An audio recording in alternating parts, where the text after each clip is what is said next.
में बदलते रिश्तों का स्वरूप। लिव इन रिलेशनशिप का एक अनोखा बंधन। 50 साल से रह रहे हैं लिव इन रिलेशनशिप में।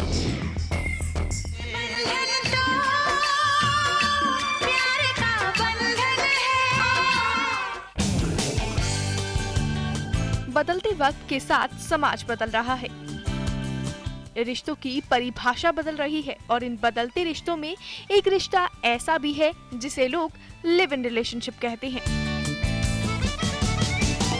मेट्रो शहरों में लिव इन रिलेशनशिप भले ही नया हो, मगर झारखंड के आदिवासी समाज में ये बरसों पहले से मौजूद है। हालांकि ये यहाँ प्रथा नहीं बल्कि एक सजा है। विडंबना ये है कि बड़े शहरों से शुरू हुई कानूनी लड़ाई में सुप्रीम कोर्ट ने तो लिव इन रिलेशनशिप को वैधता दे दी, लेकिन राज्य के खूंटी, गुमला, सिमडेगा जैसे आदिवासी बहुत शहरों में लिव इन रिलेशनशिप में रह रहे जोड़ों को आज भी सामाजिक बहिष्कार का शिकार होना पड़ता है। हमारे साथ में हैं आशा जी, जो काफ़ी दिनों से लिव इन में रह रही हैं और इनको भी काफ़ी समस्याओं का सामना करना पड़ता है। ये इनसे जानते हैं कितने दिनों से लिव इन में रह रही हैं। आप कितने दिनों से लिव इन में रह रही हैं? 1.5 साल हो गया। 1.5 साल। तो आप लोग अपने परिवार के साथ में नहीं है क्या? नहीं है, बस क्यों आप लोग परिवार के साथ में नहीं है? ये हम अपनी मर्जी से शादी किए ना है। दरअसल आदिवासी समाज का नियम है कि शादी के समय पूरे गांव और रिश्तेदारों को 2 वक्त की दावत देनी होती है, मांस और चावल खिलाना होता है, हंडिया शराब पिलानी पड़ती है, जिसका खर्च करीब 1 लाख रुपए तक आता है। और जो जोड़े यह नियम पूरा नहीं कर पाते, उनके विवाह को समाज मान्यता नहीं दे पाता। माँ बाप जहाँ तक नापसंद करते हैं तो एक दूसरे को छुड़ाने की कोशिश करते हैं। कभी लड़की को लड़का के माँ बाप पसंद नहीं करते हैं, कभी लड़की को लड़की और लड़का एक दूसरे को नहीं पसंद करके एक दूसरे के साथ भागते हैं, तो गांव वाले विरोध करते हैं। कभी एक दूसरे को जुटाने की भी कोशिश करते हैं, कभी छुड़ाने की, और कभी पंचायत में भी बैठकी होती है। फिर कभी कभी लड़का लड़की के भाई लोग पिटाई भी कर देते हैं लड़की। ये चौंकाने वाली रस्म नहीं बल्कि इसके भुक्तभोगियों का आंकड़ा है। जैसे नारायण राम जी, जो काफ़ी दिनों से लिव इन रिलेशन में रह रहे हैं, आइए इनसे जानते हैं ये क्यों लिव इन रिलेशन में रह रहे हैं और क्यों उन्होंने सामाजिक मान्यता के अनुसार शादी नहीं की। हाँ, तो बताइए। मेरा आर्थिक स्थिति खराब होने के कारण से मैं काफ़ी दिनों से एक साथ रह रहा हूँ, पति पत्नी की तरह। मैं चाहता हूँ कि कुछ पैसा कमा के या सरकार की ओर से कुछ मदद मिलने से मैं समाज में जुड़ना चाहता हूँ। आदिवासी समाज के बीच काम करने वाली संस्थाओं के मुताबिक यहाँ ग्रामीण क्षेत्रों में रह रहे करीब 6 से 7% विवाहित जोड़े यानी 2 लाख से ज्यादा जोड़े लिव इन में ही रह रहे हैं। इसका मुख्य कारण आज ये दिखाया जाता है कि उनकी आर्थिक स्थिति बहुत खराब है ना, और जो सामाजिक दृष्टिकोण से बहुत आज भी गरीब हैं। और यहाँ पर अक्सर देखा जाता है कि लिव इन रिलेशन में तो लोग रहते हैं मजबूरी में, और अपने समाज को जो शादी के बाद में भोजन वोजन का व्यवस्था करना होता है या सामाजिक जो भी प्रक्रिया निभाना होता है उसको उन लोग निभा नहीं पाते हैं, इसलिए उन लोग लिव इन रिलेशन में रह रहा लोग। अभी उनको हम लोग कोशिश कर रहे हैं सामाजिक जागरूकता के तहत में कि आप लोग सरकार से आए हुए जो योजना है, जो सरकारी सुविधा है, उससे जुड़ते हुए उनका लाभ उठाएं और उनके लाभ के तहत में आप लोग अपना आर्थिक स्थिति को सुदृढ़ करते हुए आप लोग शादी ब्याह करने के लिए और समाज में रहने के लिए सोच विचार की।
ये जो लिव इन रिलेशनशिप मॉडर्न समाज में हम लोग इसको फैशन के रूप में चलते हैं, जिसको कि सुप्रीम कोर्ट ने भी इसको दिया है, बट ये झारखंड में ये एक बहुत बड़ा चुनौती है कि जो लिव इन रिलेशनशिप में वही रहते हैं जो इस काबिल सामर्थ्य नहीं रहते हैं शादी करने के लिए, क्योंकि शादी करने के लिए 2 टाइम का भोजन और ये सब मीट भात और हरिया ये सब देना पड़ता है, और उनके पास इतने फाइनेंशियली वो स्ट्रांग नहीं होते हैं कि पूरे गांव को 2 वक्त खाना खिला सकते हैं। नतीजन क्या है कि वो लोग, एक महिला जो है एक पुरुष के घर में घुस जाती है और वो रहना शुरू कर देती है, और रहने के बाद जब उनके बच्चे होते हैं, उनके बच्चों को कोई लीगल राइट उस तरह से मिलता नहीं है। खास करके जब अगर उसके हस्बैंड का डेथ हो जाए तो घर वाले उसको बाहर कर देते हैं, तो महिला बच्चों के साथ बाहर चली जाती है, तो उनकी जो भी प्रॉपर्टी है उसमें इनको कोई लीगल राइट नहीं मिलता है।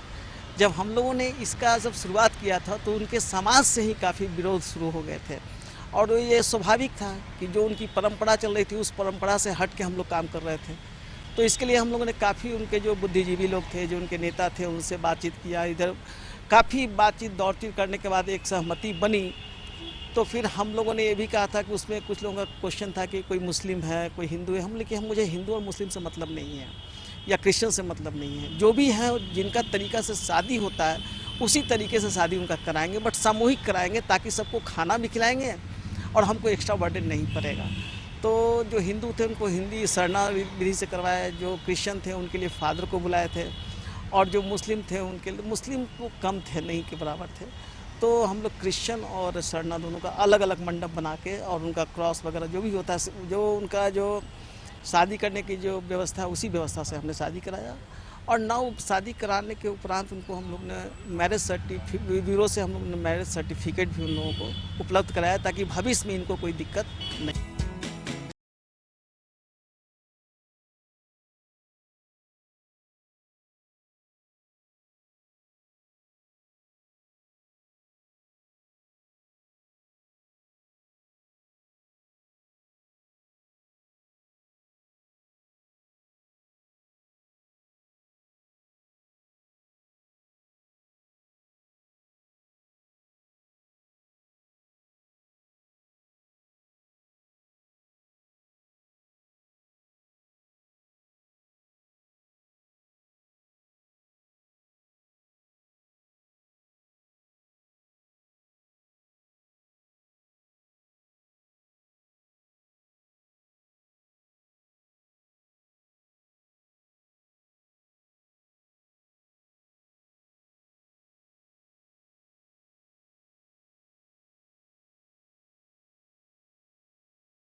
के पुरानी पंथ है, पुराने इस तरह की परंपरा है।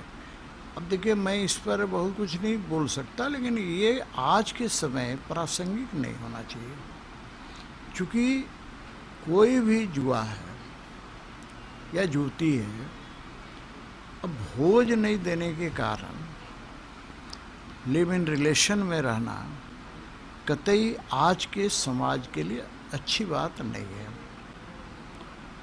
और बिल्कुल लोगों को इसमें परिवर्तन लाने की ज़रूरत है। और ये सरकार नहीं ला सकती, ये सामाजिक रूप से ही लाना होगा कि भाई कोई गरीब व्यक्ति है, आखिर 18 साल से ज़्यादा आयु हो जाने के बाद उसको शादी का अधिकार प्राप्त है।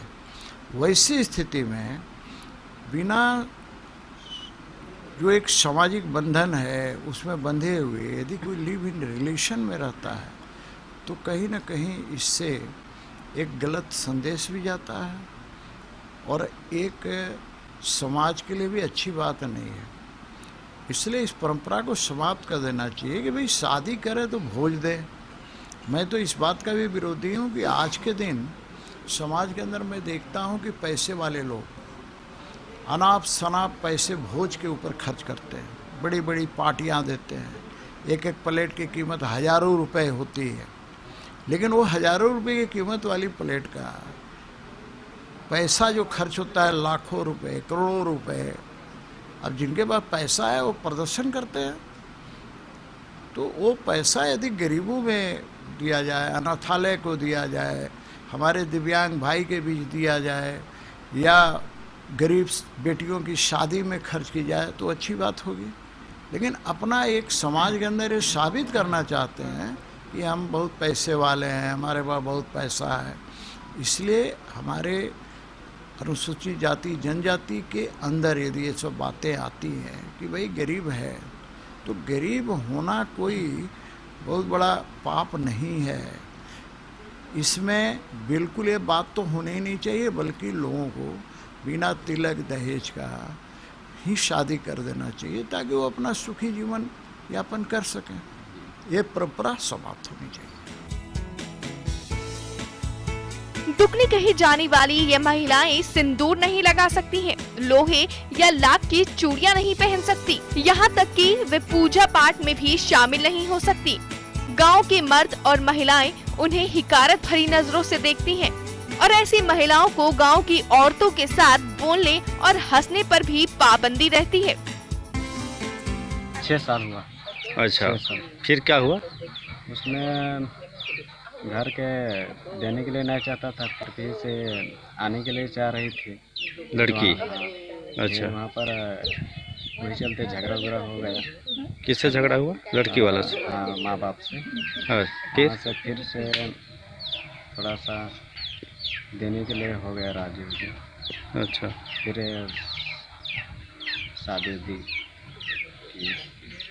कितना साल बाद शादी किया? हो गया 3-4 साल। फिर गांव वालों को भी देना पड़ा, खाना पीना देना पड़ा? हाँ, देना पड़ा। क्या देना पड़ा? ये खस्सी मुर्गा। अच्छा, उसके बाद अभी साथ में है? हाँ, अभी साथ में है। शुरू में दिक्कत हो गया था? हाँ, शुरू में दिक्कत हो गया। वहीं पुरुषों को सामाजिक बहिष्कार का सामना करना पड़ता है। किसी के घर शादी संस्कार पूजा त्योहार में नहीं जा सकते, अपने घर भी जाने पर रोक रहती है। भोज भात दिए बिना शादी कर ली तो माता पिता भाई बहन भी अलग कर देते हैं। ये समाज में ये एक परंपरा है और इसे लोग समाज में अपनाते भी हैं। हालांकि ये दोयम दर्जा होता है, ढूक विवाह से जो लोग इस विवाह संबंध से बंधे रहते हैं उनका दोयम दर्जा रहता है। लेकिन अब जो उसको हम लोग सामाजिक स्तर से बाहर निकलते हैं, जब हम ये सरकारी योजनाओं पर जाते हैं तो वहाँ पे ये अब समस्या बन रही है, क्योंकि जो ढूक विवाह करते हैं वो बच्चे अपने घर से भाग कर आते हैं। स्पेशली लड़कियाँ अपना घर छोड़ कर आती हैं और लड़के के साथ निवास करती हैं। तो आजकल जो भी योजनाएँ बनती हैं उन योजनाओं के लिए दस्तावेज चाहिए, वो दस्तावेज इनके पास होता नहीं है। तो एक इनका जो है, इनके पास उसकी मान्यता नहीं होती है, इनकी शादी की मान्यता नहीं है। जब माता पिता की शादी की मान्यता नहीं है तो बच्चों को भी परेशानी हो रही है। तो चाहे वो कोई BPL कार्ड हो, आधार कार्ड हो, ऐसे विधवा पेंशन, वृद्धा पेंशन, ऐसे योजनाओं के लिए उनको दस्तावेज चाहिए जो कि नहीं मिल पाता। तो हम लोगों ने काम के दौरान ये देखा, हम लोगों ने इसके ऊपर डॉक्यूमेंट्री फिल्म्स बनाई हैं, इसके ऊपर रिसर्च किया है। तो उसके दौरान हमने देखा कि माता का और पिता का दोनों का वैवाहिक रजिस्ट्रेशन एक साथ हो रहा, अर्थात माता ही की विवाह का रजिस्ट्रेशन नहीं है, वैसे में बेटे के का भी रजिस्ट्रेशन नहीं है। तो इन्हें समाज में भी दोयम दर्जा झेलना पड़ रहा है और इन्हें सरकारी योजनाओं का भी लाभ नहीं मिल पा रहा है, जो कि अच्छा संकेत नहीं है। इन जोड़ों के बच्चों को पैतृक संपत्ति में हिस्सा नहीं मिलता, बच्चियों की कान छेदनी की रस्म नहीं होती, बड़े होने पर बच्चों की शादी नहीं होती, गांव के बच्चे भी उन्हें ताना देते हैं, उनके संग खेल नहीं सकते, स्कूलों में पढ़ने लिखने में भी दिक्कत का सामना करना पड़ता है।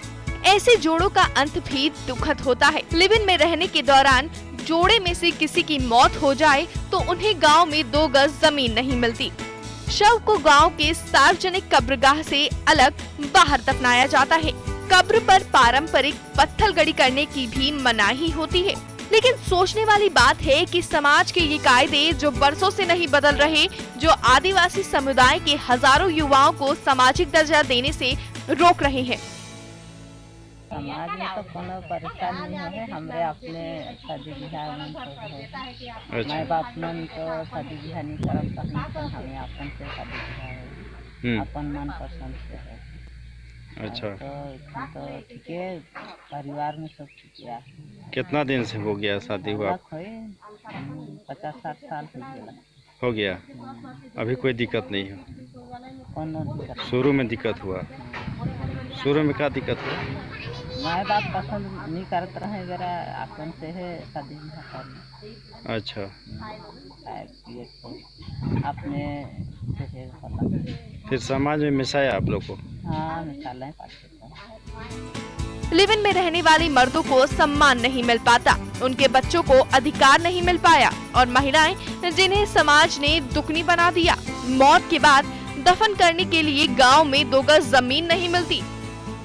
6 साल हुआ। अच्छा, फिर क्या हुआ? उसमें घर के देने के लिए नहीं चाहता था, फिर से आने के लिए चाह रही थी लड़की। अच्छा, वहाँ पर वही चलते झगड़ा हो गया। किससे झगड़ा हुआ? लड़की वाला से? हाँ, माँ बाप से। हाँ, फिर से थोड़ा सा देने के लिए हो गया राजी हो गया। अच्छा, फिर शादी दी। कितना साल हुआ शादी किए?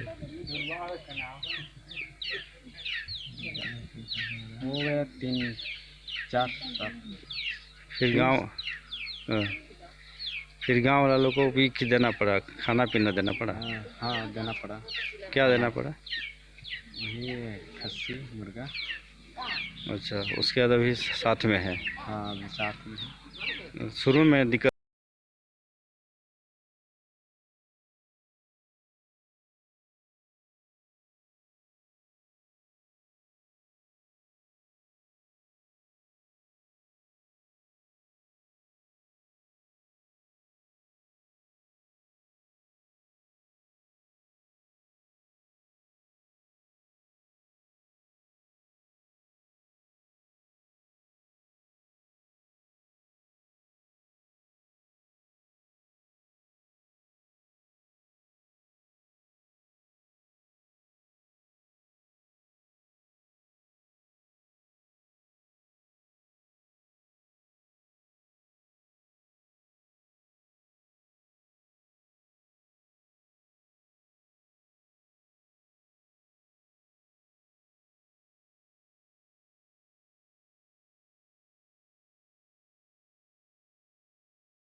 शादी के बाद लिव इन में रहना अपराध की श्रेणी में आता है। अगर कोई लड़का या लड़की कानूनन तौर पर शादीशुदा है और अपने वर्तमान साथी को छोड़कर किसी और के साथ लिव इन में रह रहे हैं, तो ये पूरी तरह से गैर कानूनी माना जाएगा।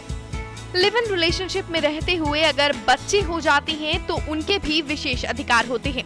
ऐसे कपल जो लिव इन में रह रहे हैं, उन्हें कानूनन शादी के बाद हुए बच्चे की तरह ही अधिकार दिए गए हैं, जैसे कि बच्चे को उसके पिता के द्वारा गुजारा भत्ता, प्रॉपर्टी में एक हिस्सा देना आदि। लिव इन रिलेशनशिप में रहने वाली महिलाओं को घरेलू हिंसा एक्ट में समान अधिकार दिए गए हैं। ऐसे में लिव इन में रह रही महिलाएं भी घरेलू हिंसा कानून के तहत शिकायत कर सकती हैं। बच्चों को तो 100% मान्यता है शुरू से भी।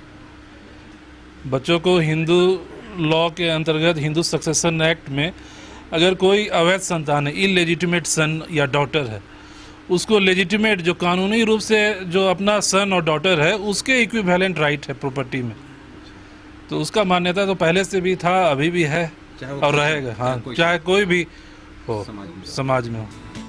देश में कोर्ट के सामने पहली बार लिव इन का मुद्दा 1978 में आया था, जिसके बाद कोर्ट ने लिव इन को मान्यता दी। हालांकि अब तक देश में इससे संबंधित कोई ठोस कानून नहीं बन पाया है। लिव इन रिलेशन जो हुआ, ये अपने आप में एक नई परंपरा चालू हुई है। ये पहले आदिवासियों में ज़्यादा देखने को मिलता था, लेकिन अब आम नागरिकों में भी इसकी प्रचलन बढ़ गई है। मेट्रोपॉलिटन सिटीज़ होने के बाद जो मेल और फीमेल वहाँ काम करने जाते हैं, उसी दरमियान उन लोगों में नज़दीकी होती है, लेकिन शादी नहीं होती है, लेकिन साथ में रहना उन लोग चालू करते हैं। और एज जो उन लोग रहते हैं जिसको कि लिव इन रिलेशन कहा जाता है, सुप्रीम कोर्ट में भी इसको मान्यता के तौर पे देखा जा रहा है। अब क्या है कि शादी नहीं है, लेकिन बच्चे जो हुए हैं उस बच्चे को मेंटेन करने के लिए और उनकी वाइफ जो लड़की है जो लिव इन रिलेशन में रहती है उसको भी कानूनन प्रावधान है कि जो सीआरपीसी के 125 दफ़ा के तहत में हम लोग जो पैसा का मांग करते हैं कोर्ट में, वो जाए तो उसको पैसा देगा। अगर हेरिडिटरी संपत्ति में भी क्या उनको उतना ही अधिकार होगा? उसमें भी कानून जो है सुप्रीम कोर्ट का डायरेक्शंस आ रहा है कि उसमें भी उनको प्रावधान मिलना चाहिए और उनमें उसका हिस्सा होना चाहिए। खैर ये तो वक्त के साथ ही पता चलेगा कि लिव इन रिलेशनशिप पर सरकार कोई ठोस कानून ला पाती है या नहीं। साथ ही झारखंड के हजारों ऐसे जोड़ों को उनका अधिकार और सम्मान कब तक मिलेगा।